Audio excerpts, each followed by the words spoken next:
Dismantling the woke mind virus that has been installed into all these woke college students has got to be a task. And I'm so grateful that Charlie Kirk is one of the many voices who goes out to these campuses and lets them know what the truth is. But before we get into these videos, I want to remind you to subscribe to Resist the Mainstream to ensure to YouTube that you are enjoying our videos. And so in turn, they will continually show up in your feed. And in that way, they'll push it out to more people as well.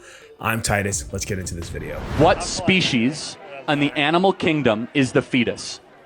A human. So if it's a human, shouldn't that human get human rights? I don't know. I don't believe there's any.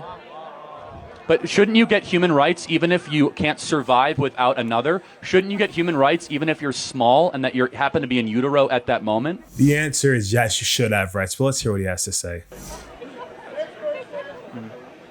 I don't know. I can't come up with a response to that. This is what happens when you have the truth told to you and you've been fed a lie for years upon years.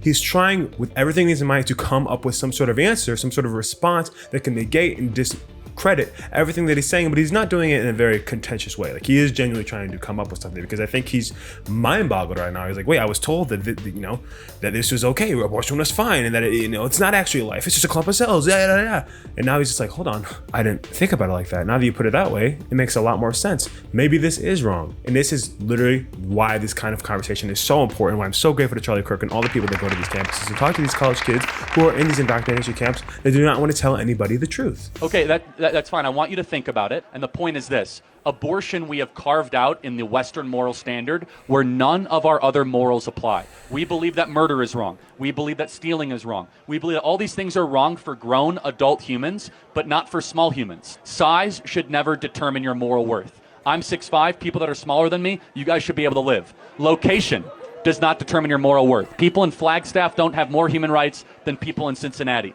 Your environment does not determine your moral worth, nor your degree of dependency. If degree of dependency determines your moral worth, all of you guys that are asking your mom to Zelle you more money, you're all dependent on your parents. The point is this, we do not...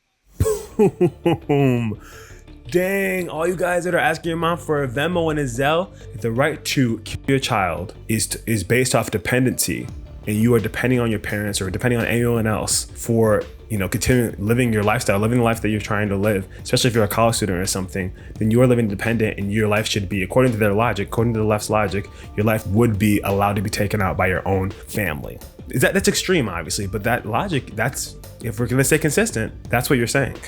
Judge whether or not you can live or die based on your degree of dependency, your size, your location, or your environment that you're in. And here's the thing, when you put it that way, these people really come to an understanding that, whoa, maybe and I really appreciate this guy for his willingness to just listen and come to an understanding. I don't know where he went off with this, what his thought process is now, if he really took that in and, let it permeate in his mind and go, hey, maybe I need to switch my positions on this. Who knows? But the fact that he was sitting there willing to listen and was stumped says a lot about the progression of where he's going to go ideologically. And I really hope that he comes out in the future and says, you red pilled me, you changed me, because there's been a lot of people that did that, and boom. I mean, I've even had people like DM me and say, you red pilled me, and I'm like, awesome. It's a huge thing. But we have another video with another woman talking about abortion, another college young lady, and it's very, very interesting. So we're going to play that right now.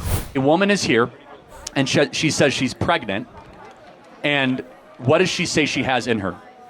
A baby. And I'm not disagreeing with you that what's inside of her is like alive, but then why is it okay to kill it if it's alive? What? I'm not disagreeing with you that it's alive, but she's coming here to talk about how it's justifiable, how it's okay to abort your child. Because if it's going to have worse circumstances when it's born. But no, you don't believe that. You don't believe that's morally applicable. For example, if I have a 2-year-old and I lose my job, should I be able to kill my 2-year-old? No. Well, then why? Why is the difference of the 2-year-old versus the 2-week-old in the womb? What is the moral difference? I'm not saying there's a difference, but I agree with you. No, but one is okay to murder, one is not. Tell me why. Because And this is all of them. This is literally every single person that is fighting on a college campus. All these people that are sitting there, hoorah, screaming, trying to defend every single liberal talking point, they can't even justify it, especially specifically with something like abortion. There's genuinely no justification for annihilating a child in the womb. There just simply is no justification for it. And yet these people have been brainwashed, and they're consumed with the woke mind virus and just don't know how to conceptualize any viewpoint that opposes what they've been told they must believe, what is morally right, when in reality, it's so vehemently wrong, it's terrible. And she's like, look at her, she's flabbergasted. I don't even know what to, she's literally admitting that it is life and then trying to justify the right to terminate it because of what she's been fed, a lie. And he's completely debunking and blowing her mind with the facts, and I love it. Just honestly common sense, but it's great. I'm not trying to pick on you. I'm just trying to say, there is no defensible moral position of abortion. The only position is one of convenience and narcissism. Mic drop. There is no justification for abortion. That is something that I will fight to the day I die. I oppose even Trump on his policy on abortion. Love the guy, love Trump. I love what he's gonna do for the country. I really think he's gonna do a great job. I think he's bringing a lot of people in the cabinet. I think that are gonna like just do so many things to help our country. I really appreciate RFK Jr.'s appointment. I really appreciate Vivek and Elon's appointment. And I think that they're gonna do a lot of good things to better our country and make us more fruitful, healthier, in just like a better functioning society and country and economy, all that stuff. It's gonna be great. That being said, when it comes to abortion, I'm vehemently against anything, like except for, I mean, it's not even abortion, toxic pregnancy, or there's another term as well where the life of the mother is at risk and the baby is not viable, they're not going to live anyway. That's not abortion. That is just saving the mother, and unfortunately the child is going to lose its life anyway. But any other instance, there is no justification. Two wrongs don't make it right. You can't say rape or any sexual assault or anything like that now because you were done a wrong, you can do a wrong. That's not how it works. Unfortunately, some people think that it's justified just because of the trauma of it, which I understand. Like, I'm not trying to be insensitive, but there's no justification for it whatsoever. We have another video with Charlie Kirk interviews a guy who has a interesting position on immigration. You know how they are. They all get on there. They all get in their feelings. They're all emotional about stuff. It's absolutely ridiculous. But we're gonna play this now, and let me know your thoughts after, because I'm gonna tell you mine for sure. It's that Trump, especially, but also just the Republican Party in general, talks about immigrants as if they're these like incredibly violent criminal people that, you know, they're bringing crime, they're bringing disorder. Why is? Because they are. This something that keeps being talked about when, if you actually look at the data, immigrants commit crime at a lower rate than natives. Do you think it's a crime to break into a country? I mean, like, yes, but that's not the crime you're talking about. No, hold on. This is important. So they're all criminals by definition. So cities that have absorbed a lot of illegals would be Portland, Seattle, San Francisco, LA. You agree? Yeah, but like when we do this, we actually like. Do you think those cities have become safer in the last 4 years?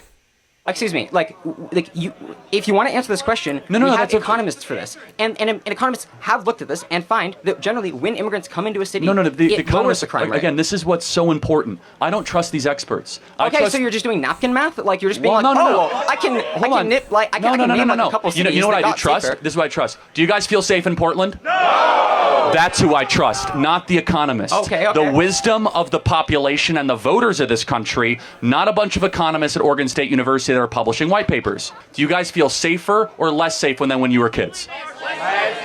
And yet they're absorbing more illegals. They're not making the cities better, actually. They're making them more dangerous. So true. And they're obviously not reporting on these things. And immigrant, I don't even know what this guy's statistics are, where he's getting it from, saying that immigrants don't cause very much crime.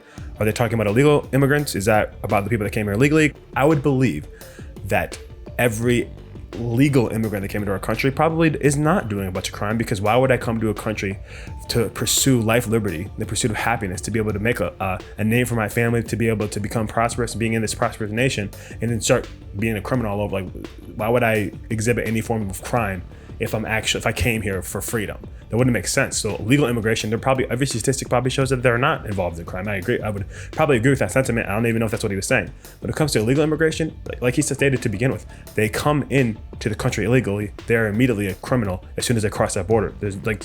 That's it. Point blank, period. And then obviously we know what's happening in Aurora, Colorado, and all over the place, where like drugs are being funneled through here. Gangs are taking over apartment complexes. These are things that are happening, and they're being dismissed. He's being dismissive towards it because he's trying to fight for the right for them to be able to do it. Like, it's insane. People don't feel safe. People have lost their lives. Like, Riley lost her life. She fought for like 18 minutes, I believe, against her illegal immigrant killer. And it's like, this is something that needs to stop. Our border needs to be secure. They are sending criminals and their worst people. Not that the nation is full of terrible people, but the ones that are coming here illegally, shocker, they're doing terrible things and they're wreaking havoc all over our country.